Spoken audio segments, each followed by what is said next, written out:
पांचवी सी के तमाम तलबा तालिब देखिए, आज हम सीखने जा रहे हैं टाइप्स ऑफ टेंसेस। क्या देखेंगे आज हम?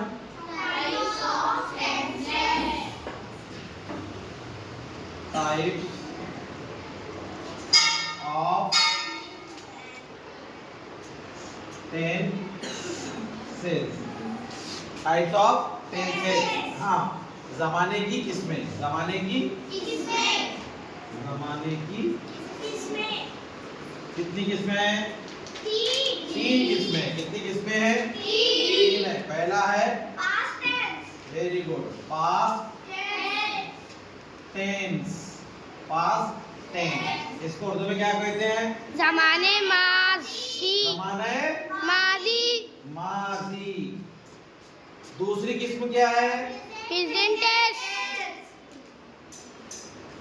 Present tense. टेंस। इसे उर्दू में क्या कहा जाएगा? ज़माने हाल। ज़माने हाल। हाल कहा जाएगा। तीसरी किस्म क्या है? Future tense. Future tense.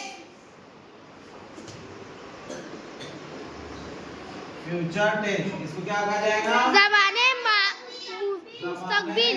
ज़माने मुस्तकबिल। मुस्तकबिल क्या कहा जाएगा? ज़माने मुस्तकबिल। ये तीन किस्में हैं। कितनी किस्में हैं जमाने की? हाँ, टेंस की टाइप्स ऑफ टेंसेस। ये याद होना, अगले ग्रेड के अंदर हम इसकी तारीफ में देखेंगे। ठीक है, इसकी डेफिनेशन देखेंगे। ओके।